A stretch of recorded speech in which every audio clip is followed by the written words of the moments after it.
Purchasing a quick service restaurant is a difficult choice, considering there's so many restaurant choices out there. Current trend in restaurant industry shown here has been significantly increasing over the years, with a 2017 projection of $798 billion. Restaurants are constantly either growing or shrinking. They're either expanding or decreasing. As you can tell from this graph, the current restaurant performance index shows that expansion has been going on for some time and will continue to increase in the near future. There are a couple segments for the quick service restaurants: seafood, pizza, chicken, ethnic, sandwich, snack, and burger. Each segment has different types of growths associated with it. So you can see here, sandwich, snack, and ethnic groups have been growing steadily over the last couple years, with overall percentage increases being for 4.68% for ethnic, 2.81% for chicken, 2.5% for snack, and 2.29% for sandwich. Whereas burgers and seafood are not faring so well. Pizza, on the other hand, is growing, but nowhere near as much as the other segments. Top 5 franchises that are growing nicely are Dunkin' Donuts, Starbucks, Jimmy John's, Chipotle, and Little Caesars. As you can tell, there's varying growth rates to these, but they're all growing at a very good rate. Dunkin' Donuts is keeping it around 4% growth. Starbucks is at about 2.3%. And whereas Jimmy John's and Chipotle are growing around the 11 to 10% growth rate. On the other hand, the top 5 franchises that are shrinking are KFC, Pizza Hut, McDonald's, Wendy's, and Church's Chicken. These mainstays have saturated the market and have started to eat away at their own market shares. Segment selection that I would like to put forth is the sandwich segment.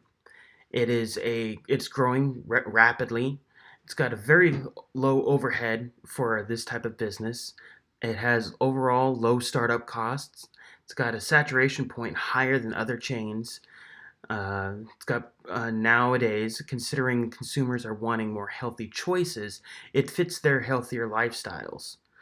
And because of regional market for produce is available, it directly can decrease overhead as well as create good partnerships between local growers and the inevitable chains that purchase the produce. I'm not considering the other segments because, well, burger segment, it's relatively slow on the market, and they seem to be a McDonald's, a Wendy's, or a Burger King on almost every street corner. They are everywhere. Ethnic chains, although growing pretty rapidly at 4.4%, much higher than in the other segments, but they are very diverse. The Mexican restaurants are a good choice, like Taco Bell, but the others are hit or miss, and they're based on area demographics. And market saturation with Taco Bell and Taco Bueno, for instance, are in most cities, and like KFC, McDonald's, and Wendy's, they're on almost every street corner. And the regional mom and pop stores can eat up that market share. Seafood hasn't grown at all. In fact, it had a 1% loss from 2014 to 2015 and doesn't seem to be gaining any momentum to reverse that. The chicken segment has been growing pretty strong, especially for chains like Bojangles and Popeyes. But unfortunately, others like KFC, Church's, and Boston Market have seen negative and/or marginal increases in their market share. The snack, uh, the snack segment, on the other hand, which would include Starbucks and/or other type of shops, have been growing very well, but they have relatively large overheads and startup costs. And for companies like Starbucks, they don't do franchises. Speaking of franchise cost is actually very essential to figuring out how you should invest and can actually determine your return on investment as well as your overall profitability. As you can see here, there are different types of investments from the minimum investment to maximum investment. A lot of these investment choices are based on whether or not the store is located already in a pre-built facility, like in a mini mall, or it's a standalone facility, which would, of course, incur higher not only overhead costs for heating, air, and things of that nature, but construction costs, permits, and licensing. As you can see here, the minimum investment for most of these are relatively low, with some of the low ends being Dunkin' Donuts at $217,000, Jimmy John's at $323,000, Little Caesars at $193,000, Pizza Hut and Church's one at $297,000 and $191,000. But they can go all the way up as high as $1.6 million, 2.5 million for KFC, or 2.2 million for McDonald's. With this much investment put into it up front, you want to make sure that you actually get your money's worth in the end. And how long would it take you to actually be able to get a return on investment? Based on this chart here, the quickest return on investments comes from Little Caesars and Jimmy John's. Even with the max and the min investment capital put into it, you should still actually get a pretty good return within less than a year. Whereas places like Wendy's, you actually have almost 4 years to get your return on investment, and McDonald's is a little over 2. Part of the whole reason behind putting any investment into it is to make money. The potential profits do vary greatly from segment to and company that needs to be purchased. McDonald's boasts the largest profit, about $150,000 a year, and has one of the largest profit margins of 6%. Restaurants notoriously, especially QSRs, have relatively low profit margins of anywhere from 3 to 5%. These, of course, depend on regional factors, municipal governance, permits, health issues, and the personnel that are required to run the businesses. Some keys to success and or failure are listed here. The main keys to success is to have the sufficient startup capital. Know your competition, pick a good location, and create a good partnership relationships. Having sufficient startup capital not only ensures the capability to pay the initial franchise fees as well as the startup to be able to build the facility, but to hire the right people, get the right people as well as the right produce and other types of intangibles and tangibles put into the business up front, and make sure you do it correctly. Make sure you get the good and or the best software as well as knowledge that you have to purchase in order to get a good understanding of your market people. Picking a good location is, of course, essential. If you pick a location that is out of everybody's way and or is directly located within an area that's saturated within within a specific market, then in all honesty, you're probably not going to do so well. This, of course, goes into some of the failures.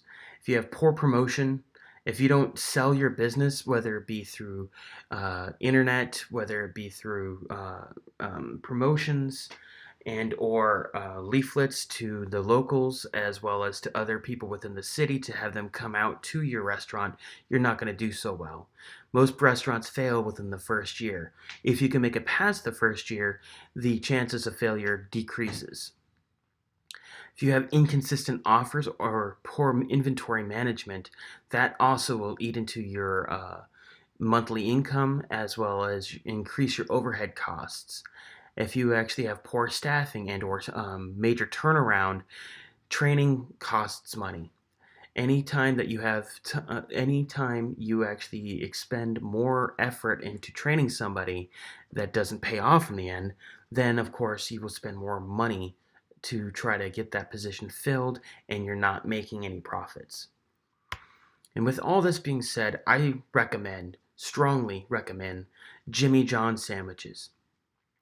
The segment the sandwich segment is doing very well, and Jimmy John's itself has a low startup cost and low overhead and maintenance. According to the Jimmy John's website, as well as a couple others that verify it, the average startup for a Jimmy John's restaurant is about $217,000 for a pre-built location. This includes everything that needs to be taken care of within the first year to get this up and running. It is a fast-growing franchise with 11% growth. They are not that saturated within most city areas. They've got a very good profitability of about $50,000 a year. And with franchising, if you, after the first 2 to 3 years, you not only get your money back and you create your profit, you can easily branch out and create other Jimmy John's within a good city area. Like I said earlier, they have low saturation in most cities. They only consist of about, within the area in which I live in, there's about two in an 83,000 person population. They have got a very good segment growth overall as well. The sandwich market has been growing pretty steadily. You've got major competitors like Subway. Quiznos has gone out of business. You also have other small mom and pop shops that are coming up, but they don't have the market value and the market share of Jimmy John's, who's got a very good brand name and actually has very good quality behind it. So in the end, you want to make sure you get your best foot forward. Best location in this case would be Northwest Arkansas, especially Fayetteville. Fayetteville has about 84,000 people, and within that, there's only two Jimmy John's around here.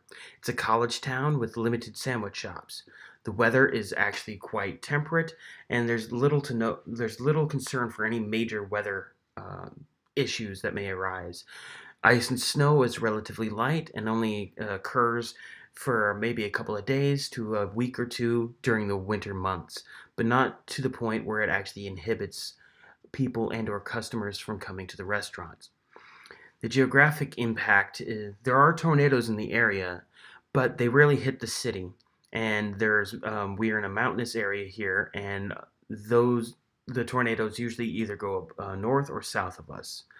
Since it is a mountainous area, there's very little flooding and there's no floodplain within the city. The sanitation issues are no different than any other major city. In fact, there are no special considerations that should be on the table. Financial projections, you have a return on investment of less than a year. Potential market share, if split, the 84,000 people split between 3 different locations is about 28,000 customers. Now you have to take into account that the student population does change. The 84,000 doesn't include the students, but those are nicely bonused. But since students are less in the summer, you will actually have probably a less customers in that time frame. And the references in which I've gotten some of these statistics are shown here. And please, if you have any questions or comments, feel free to contact me.